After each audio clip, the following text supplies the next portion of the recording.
What's good, everybody? It's Robo back with another video, and today I got my final 2024 NBA mock draft. This is the toughest draft to predict in a really long time, honestly, as there's so many different options at each pick. And there's definitely going to be several trades going down throughout the night, but this is going to be my best guess at what will happen with this class before any trade talk. So with that said, let's go ahead and get started with the draft.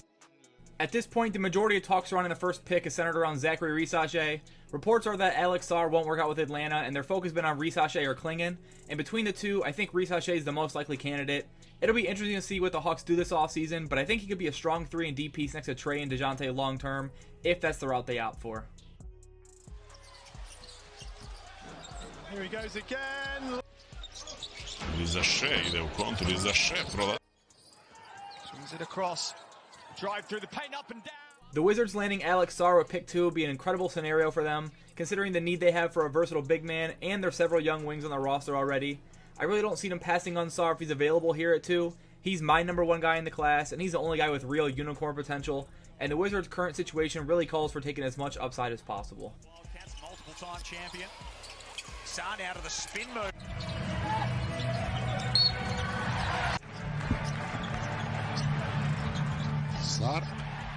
Reed Sheppard's been mocked to the Rockets by the majority of outlets, and I'm not going to go in a different direction because I think he can fit in so well there. There's no pressure for him to be an immediate impact guy, and he can develop alongside Amen Thompson, bringing some much-needed elite shooting to that Rockets bench. Especially considering his two-way ability, I think Reed makes so much sense for Houston's future core. He hit. Screen. Avicic. Sheppard again. Yes! The same Kentucky team a year ago. Sheppard again. The Spurs definitely need to get Wemby some better guard talent this offseason, and they have 2 picks in the top 8 of this draft. And with Risacher off the board, I think Steph Castle will be a great pick for them. Castle wants to run the point, but he also has more than enough size and versatility to play off ball or even on the wing. And his defensive ability could help San Antonio build such a fun defensive core. It gives them a lot of options with pick 8 as well. Castle. Fake blur screens. Oh, Castle! And that time he didn't get it up on the board. There's really no telling what the Pistons are going to do with pick 5, but we know they need shooting or wing talent around Cade Cunningham. And what I've seen most lately with pick 5 is Cody Williams. I do love Cody's upside, but I think he has a ways to go in terms of his offense. It'll likely be him or Buzelis, or maybe even Tajon Salon if they make a trade back. Although Buzelis could fit better, Cody's potential and versatility makes sense for Detroit as well, especially after firing both Weaver and Monty. Swinging on that upside makes some sense. They weren't late in the shot clock. Cody Williams just muscling his. O'Brien and a 3. The Hornets have several directions they can go with this pick and have worked out a bunch of guys, and I have them taking Modest Buzelis. Buzelis is a really solid wing talent who could help replace Miles Bridges if they opt to let him walk. I like his fit next to Brandon Miller on the wing. The team just really needs to stay healthy for once, and they could take a leap soon, because a core of LaMelo, Miller, Buzelis, and Mark Williams is a pretty strong one in my opinion. Allows other guys to step up and develop. Here's Buzelis. It's about the feel of the shoe, you know, just sometimes, The Blazers probably opt for best available wing or big man at this spot, and even though they have Ayton, I think Donovan Clingan makes so much sense for them. They really need to improve their rim protection and defense as a whole. They also don't seem to want to keep Ayton around long term, and they've got several guards and really need a defensive anchor down low, and that's exactly what Clingan can provide for their future, whether it's here or with a trade up. Clingan. With the find. Cutter, Nelson. After taking Castle 4th, I think the Spurs should double dip on guards and pick Rob Dillingham here at 8. As I mentioned, Castle's versatility can be such a strong asset, and his biggest weakness is his jumper, which Rob can provide for him as a backcourt partner, not only helping with spacing and playmaking, but be able to create his own offense when the Spurs need him to. To me, a future group of Rob, Castle, Vassell, Keldon, and Wemby is so dynamic, and I would love the fit of them both in San Antonio. Got incredible speed, and you sit down and you try to guard him. Man. Doesn't have to be in a hurry. Gets downhill, hangs. Oh, what a finish! Oh. The Grizzlies could end up moving out of this spot, but if they keep this pick, I would love Dalton Connect for them. They could use another scorer on the wing, and Connect is arguably the best pure bucket getter in this entire class. I do worry about his defensive fit alongside Bane, but they can add other defensive pieces this offseason, and Connect is ready to contribute right away, which could be really valuable for Memphis, as they got some solid depth now with Williams and GG breaking out last year. No! Shot clock down to 5. Connect. That's a deep 3. It's Gainey, but Jones turns it over. And now numbers the other way. Connect is going to do it himself. The Jazz may end up really lucky in this draft getting the chance to take Nikola Topic down here at pick 10. After another injury, his stock seems to have dropped into this range, but he's too good of a player to slide out of the lottery in my opinion. Utah could use a big playmaker next to Keontae George for the future, and they've got nice spacing already to surround Topic with. His skill set just seems to fit so well in Utah with Lowry and the other young pieces on the roster.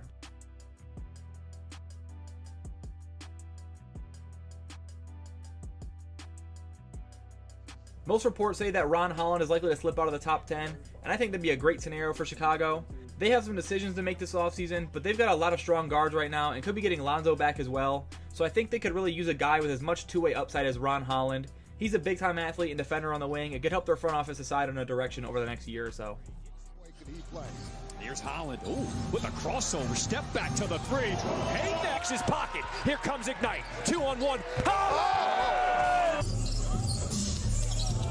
Ron Holland, look out! The Thunder should really consider moving off this pick for a win-now player, as their title window is already open. But if it's kept, I think Sam Presti takes another swing on big potential taken to John Salon. OKC does have a need for more wing talent, and they have the future draft capital to make a contention move while keeping this pick. And with the Thunder's history of player development, I think this would be a great situation for Salon to land in.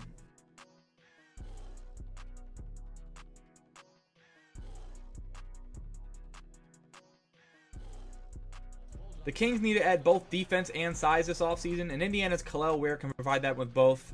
Ware's stock has continued to increase up to the lottery range, and I think he could fit in well in Sacramento. Ware can stretch the floor while being able to be a strong rim protector, and although he could take some time to develop into a more complete player, I think his strengths could make a positive impact for the Kings, and his upside is one of the highest in his entire class among the bigs. On Sunday, there's some kind of protective padding. Greatness from Xavier Johnson at times, but he hasn't been consistent. He's going to have to be good tonight. That's pretty good. The Blazers are pretty guard heavy in terms of their young core, but I think spacing around Scoot is going to be really important for their future, and Jared McCain's one of the best shooters in this entire class. Even if his role long-term is be a bench scorer, I think McCain can provide a ton of energy to the team on top of his IQ and shooting ability. And after grabbing Kling in 7th, I would definitely prefer either McCain or even Devin Carter to any of the remaining wings on the board for Portland. McCain just Young in there for Duke. Deep one, heat check. Oh, yeah. Good job twice. Leak out here. McCain, that's a deep one.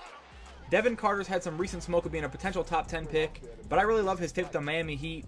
He was arguably the best guard defender in the entire country last year and has a freak-level motor on the floor. Eric Spoelstra is exactly the type of coach I could see developing Carter into a future all-defensive team candidate, and Carter has more than enough athleticism and range to provide on the offensive end as well. Back his way in, drop step, takes a three. Tristan Da Silva should be one of Philly's top targets in this draft. He's an extremely smart player with great size for his skill set and fits the mold of a winning player in the NBA. He's got a strong jump shot, good defensive instincts, some playmaking ability, and fits a bunch of offensive systems. And I think he'd be a perfect Tobias Harris replacement if they let him walk this offseason, as he can play decent minutes right away. But there's no way how can guard Da Silva off the dribble. Look at Da Silva! It's congested in there. Da Silva 3. The Lakers really need to add an impact player with this pick. I think it'd be smart to grab a shooter, but I think they end up taking Zach Edey. Anthony Davis has expressed his desire to play more power forward in the past, and for lineup purposes, it also would give LA some flexibility having another big they can trust to control the paint off the bench. Edey's an absolute monster and should be able to stick around in the NBA with his ability to draw fouls and make tough shots in the paint. Back in, jump hook. He's got it. Connect, trying to get to the basket again. That died on the rim. The Magic are likely going to look towards free agency to add immediate impact scoring to the rotation, so taking a swing on Bub Carrington could end up great for him. He's only 18 still, but has so much ability as a self-creator already, and has shown the playmaking upside to potentially grow him to a lead guard. I don't really think Orlando should be looking too much into older guys in this class, just because their future can be so bright, and they got the money to make that happen with some veterans. Carrington. What a carry. The three. Wow. The Raptors should be looking at upside with this pick, and I think Jacoby Walter has one of the higher ceilings remaining on the board. They could use another scoring guard, and his two-way potential could be a great fit in Toronto's young core. His shooting splits weren't great as a freshman, but he's got a really strong jumper and a ton of self-creation skill, and could end up being a legit piece in the Raptors' future. Highly touted freshman putting it on the deck, elevates over Shea. Has to be careful. Walter looking for some daylight, is dumped, and he's... The Cavs already have their backcourt set with Garland and Mitchell long-term, but I think Keyshawn George is a realistic option for them at 20. At 6'7", he's got the size to play on the wing next to them, and his jumper looks strong enough to contribute some while he develops his game off the bench. The Cavs could look for an early impact guy, but in their situation right now, I think upside should be of value with their front office, and George could turn into a gem for them. To bother his shot. Drop those 33 so much so that they put size on them this game. George will fire 9. The Pelicans have a need for either a floor general or a big man, and I think Kyle Filipowski would be a solid fit for him. They could use his ability to stretch the floor to potentially help replace Valanciunas. He's got a lot of skill to create some looks for himself as well. I do worry a bit about the defensive fit, but I don't think they'll be in a rush to start him by any means, so it may not be too relevant of a problem for New Orleans. To the jumper. Roberts out of the play a little bit. Filipowski against Francis. Uses the body. The Suns have been linked to Tyler Kolek for a while now, and each day it seems more and more likely to happen. I think they should take a floor general here no matter what, and would love an Isaiah Collier pick. But with Kolek being ready to go right away, that'll matter a lot more to Phoenix, as they can take advantage of his playmaking and leadership immediately to help take some pressure off the big three. Kolek have some blood. He's got some. He said he's bleeding, and they're going to let this play on. The way he plays a two-man game with Kolek. A little bit of contact there. The Bucks need to start looking at potential Brook Lopez replacements, and although he's a non-shooter, I really like Yves Missi at this spot. I think he has top 10 upside in this class, and he can be an elite defensive big man for them eventually, and hopefully continues to grow his offensive game to become more than an athletic lob threat on that end as well. But regardless, he can bring a Clint Capella type of game to Milwaukee. Ray J. Dennis, really valuable. Missi. Streets up the floor. Missi. The Knicks have back-to-back picks here, and I absolutely love Deron Holmes for them. He's an NBA-ready guy to me who can stretch the floor while also being strong enough to command the paint. He defends well and has a strong motor and is just such a versatile player. We'll have to see what New York does with their big rotation this offseason, but I think taking Holmes would be tremendous for them. Quickly the other way. ISO, spin, baseline. Big step. With the second Knicks pick, I think Ryan Dunn's going to be in play. He's an elite athlete who, in my opinion, is the best overall defender in the entire draft. He's pretty limited offensively besides the athleticism, but the Knicks have a lot of weapons right now, and adding a big like Holmes to the mix expands on that. So also being able to grab an elite defensive wing to come off the bench and take on a big defensive role could be great for their depth in the playoffs. Bigman out of the pack with it. Bigman pushing the temple. Up top, done with a slam. The Wizards being able to take Isaiah Collier here at 26 should feel like an absolute dream scenario. Personally, I think he's a lottery talent, but almost every report's indicating he's going to fall into the mid-20s on draft night, which is understandable considering the jumper efficiency, but he gets downhill so effortlessly and has great playmaking ability. Walking out of this draft with Alex Sarr and Isaiah Collier just seems silly, but it's looking like a genuine possibility right now, even if they have to trade up a few picks to get it. You can't just, whoa, wow. Kyle Collier's got 2 off the steal. Out Collier. Collier driving into traffic. Banks it in. Terrence Shannon Jr. is one of the most NBA-ready players in this draft class, and with how close the Wolves came to making the finals, I definitely see them bringing him into the rotation. He's an older guy, turning 24 before the season starts, but he's such a dynamic scorer, plays with a lot of energy, and can make a positive impact on the defensive end as well, which I think could be really valuable for this Wolves bench. Shannon. Oh, yeah. He's been strong the last 2 3-point attempts. He hasn't just missed. Outlet comes now to Shannon. Look at him fly. Cal's Jalen Tyson's another guy I think is ready to contribute at the NBA level, and the Nuggets are in a similar boat looking to add someone who can join the rotation right away. Tyson's a 6'6 guard with a lot of athleticism and well-rounded offensive game, and should have a lot of interest from contending teams.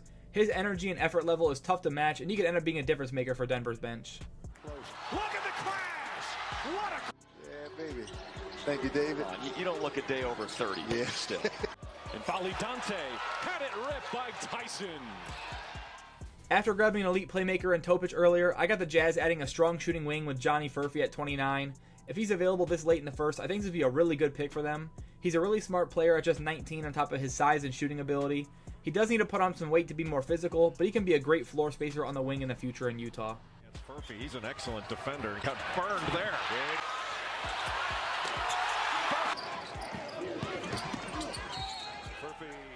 Baylor Shireman was one of the best players in the country this past season at Creighton. He brings elite shooting to the floor, as well as the size and versatility to fit in as a wing you want to give a bunch of minutes to off the bench in the future. The Celtics don't really have any need, so getting a guy who could potentially join the rotation and be a positive impact would make a lot of sense to me. Shireman, another. Shireman, step back jumper. The Raptors grabbed a high ceiling guard in the first, and I think they should continue to draft for upside, so Pacome Dadier makes a lot of sense for them. He's another high potential French wing, standing at a legit 6'8", and has a pretty all-around game. He's going to continue to grow into his frame, become an even better athlete, but already looks to fit that 3-and-D mold the Raptors could look to develop on in the future.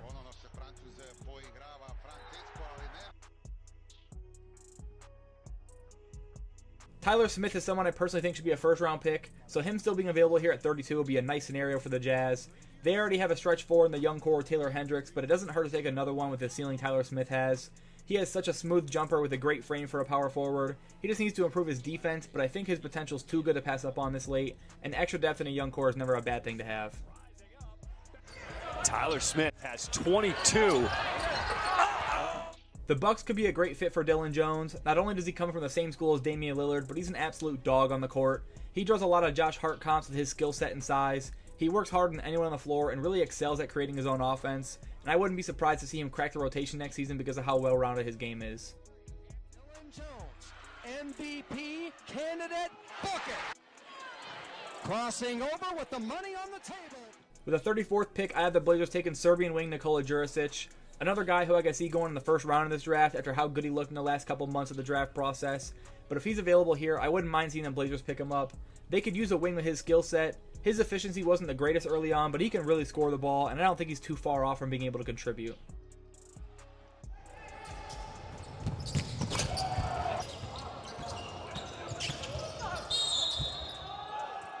I like the fit of Bobby Clement in San Antonio still. I mocked him here in my first draft, but I still really like his fit with the Spurs. He's still a bit raw, but he's got some real potential at the forward spot and will be a pretty solid value here. I'd also love Juan Nunez's fit with this pick, but after giving him 2 guards in the top 10, I'm not going to mock a third. And Clement could develop really well with minimal pressure in San Antonio's player development history. He's top couple in the league. Guard Bryce down on the defensive end, which has worked well for them in that first quarter. The Pacers are most likely going to look to add NBA-ready talent if they keep their second-round picks, and I think Kevin McCullough would be a great option for them. He improved his jumper a lot this season, and if not for an injury, could have kept his stock in the lottery conversation. I think his experience and versatility could lead him to some real bench minutes for Indiana next season. McCullough!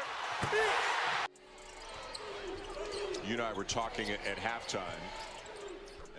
Juan Nunez is someone I watch a lot more of recent weeks, and I think he could be a really good addition for the Wolves. Not only has he worked out for Minnesota, but it makes some sense with Mike Conley's age. He's a pure point guard prospect out of Spain with some elite passing skills. I don't know how strong of a shooter he'll be right away, but I definitely could see him being picked up by them or another contending team to provide some playmaking off their bench.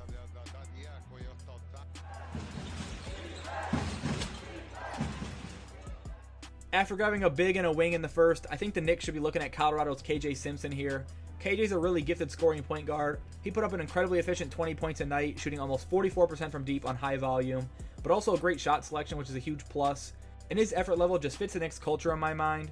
I think he could round out a really strong 3-man draft haul for New York. Simpson with it for the lead. He can post up. Simpson, free. The Grizzlies could use some more depth in the front court, especially one that can defend the rim at a high level, and Adem Bono was the Defensive Player of the Year in the Pac-12. He's only 6'8", but has super high motor and some really strong athletic ability. He definitely needs to improve as an offensive player in the coming years, but with all the weapons Memphis has, he would just need to provide more rim protection for them. So if Oregon State pulls off the upset, you mean you're not going into the locker room? Collison is a great call, Rex. And alley-oop to Adem. I think the Blazers would be a solid landing spot for Justin Edwards. He was thought of as a potential top 5 guy a year ago. It didn't go his way at Kentucky, but he could still have that ceiling.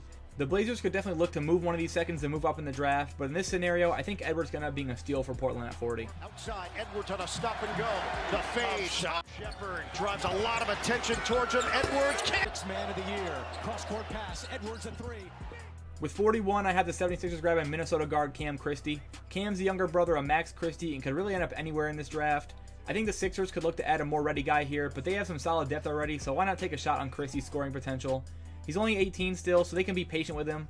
And in their situation, I think they could be better off adding more vet to the rotation than taking an older rookie they hope contributes quickly. Christie at Penn State. Christie breaking it. The Hornets already have a center of the future, but I think Ulrich Chomche would be a solid project pick for them. They did take James Nagy last year, but I don't think he's coming over soon, and Chomche has the potential to be a solid bench center behind Mark Williams. He's the youngest player in the entire draft class, so with his size and athleticism, I think there's a chance he ends up a gem here.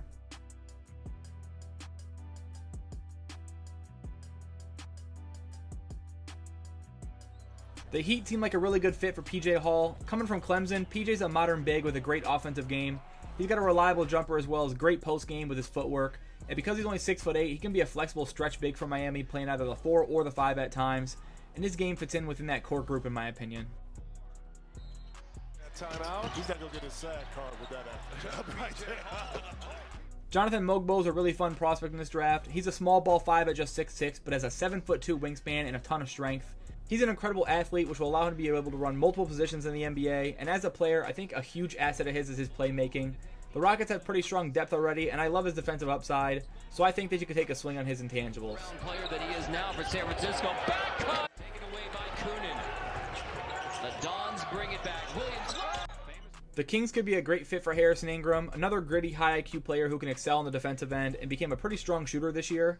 After taking Ware in the lottery, they can shift their focus to adding a defensive-minded wing in the second, and Ingram fits that perfectly, providing quality bench minutes and helping add more depth to that lineup.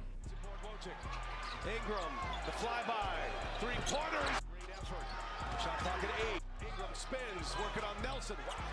I think the Clippers should target a defensive-minded guy here, which could end up being Jamal Shead. His energy and IQ can allow him to compete for minutes right away. He won Defensive Player of the Year as well as Overall Player of the Year in the Big 12 and could be one of the few guys in this class who can really make an impact off the bench for a Clippers team who could definitely use the depth. Left in overtime. Shed, the hop, the floater. I like AJ Mitchell here for Orlando. They may be moving on from Markelle Fultz this offseason, which opens up some room for another bench guard. So I think targeting a versatile guy like AJ could be a solid move. He has solid size at 6'3" while being an excellent shooter off the dribble, and he's found a lot of success as a driver as well this season, even while being focused heavily by defenses throughout the year. Minutes without a point. AJ Mitchell spins around Allen Ikens. It's goaltending. The Spurs are back up and could look to add more shooting with Pelle Larsson. I think he fits in as a combo guard at the next level, and he's a really strong shooter with a lot of ability as a playmaker. He did a bit of everything for Arizona, shooting around 50% from the floor and 42% from 3, while being a capable defender as well, and he could end up a solid bench guard for San Antonio if he's drafted there. They're going out. Larson on the other end lays it in. Follows inside. He wants the ball, but Larson's going to call his own number. I'm taking my best available for Indiana here, and Trey Alexander is still one of my favorite underrated guys from this class. He can contribute on both ends of the floor and is a killer in the mid-range and pick and roll. Creighton went to him in the clutch time and time again this year, and he delivered, and along with that, his defense could be another reason why he sees minutes next year. 2 seconds left. Alexander fading away. Count. 1 minute to go. Alexander, what a move. I have the Pacers taking Marquette big Oso Iguodala with their second pick here. He can provide for them in a similar way to Trace Jackson Davis for the Warriors. A post playmaker with little to no perimeter game, but great touch inside and a strong feel for the game as both a passer and a defender. And Indiana seems like a place where he could end up developing into a really long-term piece. You're going to get a look. Look at this two-man play. I like the Wizards as a potential fit for AJ Johnson. He has a lot of scouts who really like his upside. He's lanky and super athletic with quick bursts and a strong handle to create open looks. But he has a lot to learn before he can be an impact guy. He definitely needs to put on size as well and probably spend a year or two in the G League on some other rosters, but could see some early playing time in Washington. Finds the cut. Illness for the Wildcats. Carl Zunic moving the starting role. Johnson. The Warriors may lose Klay Thompson this offseason, and they probably won't find a replacement at 52, but I like the idea of taking a swing on Melvin Ajinça here. His shooting splits weren't great this year, but the ability has still been on display, and he's still seen as a higher potential guy in this class. He's got solid defense and has NBA-level athleticism and a strong enough jumper a lot of scouts think could be a player in this league. So I can see the Warriors grabbing a replacement in free agency and still taking the chance on Ajinça. Jalen Wells had a huge rise this year, going from D2 to a starter at Washington State. He's an elite shooter on the wing and hit 42% of his threes on almost 5 attempts a game. He has enough size and length to be a positive defender as well. Detroit really needs more wing talent, and I love this fit for them. A lot of those guards can guard anybody. Here's Wells for 3. Got it. By the way, went to the bench with 3 fouls. Wells, shot fake, then takes it. Enrique Freeman is another late riser after a really strong combine. I think he's best at the 4 in the NBA because of his pick and roll dominance, but he's versatile enough to play on the wing as well. Not only does he stand out on defense, but he's a relentless worker on the floor and was one of the best rebounders in the entire country at Akron. Into the hole. Gave it up to Freeman. Beginning might go askew a little bit for these two coaches. Freeman again. With pick 55, I have the Lakers taking Bronny James. He could end up going higher than this, but we'll see what happens. As a player, Bronny has a lot of NBA tools, but is pretty far away from being ready to contribute. There's a lot of teams interested, it seems, but it looks like he just wants to go to LA or Phoenix. So I'm going to keep him here at 55 to the Lakers. Collier takes it away. Here's the decision maker. Running with Bronny. Dylan swatted by Bronny James. I think the Nuggets would be really lucky to grab a guy like Tristan Newton this late in round 2. As we know from his time at UConn, he's a super gritty winning player, averaging 15, 6, and 6 as a lead guard on the best team in the country. His defensive effort is also a joy to have on the roster, which could lead him to be the perfect glue guy off the bench in my opinion for Denver. Newton drives in, and he gets it. Newton trying to make it happen. Stop and go. Newton long strides, flips it in. With the third Grizzly selection, I really liked Keshad Johnson out of Arizona. He improved a lot as a shooter this season, but his primary value on the floor is going to be his defense. He's got a super strong frame for 6'6" and has a +4 wingspan to go with it, allowing him to be a versatile defender. So if the shooting is legit, he could definitely carve out a role in the league. Ball handlers, Love to the corner, and the three for King of Paint, much more efficient. Heat check. The Mavs could use more 3-and-D options on the roster around Luka, so with the last pick in the draft, I haven't taken Jalen Bridges. There's a good chance he's taken earlier in the second, but if not, he'd be a great fit in Dallas. He doesn't need the ball in his hands and has pretty good size at 6'7" on the wing.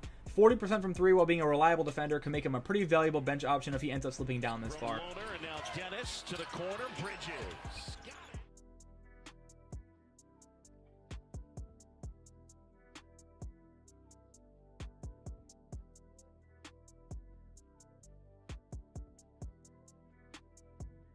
That's it for my last mock draft of this cycle. Let me know your thoughts down in the comments below and who you want to see your team pick this year. As always, thanks for watching the video. Feel free to like and subscribe if you haven't already, and I'll see you guys in the next one. Peace.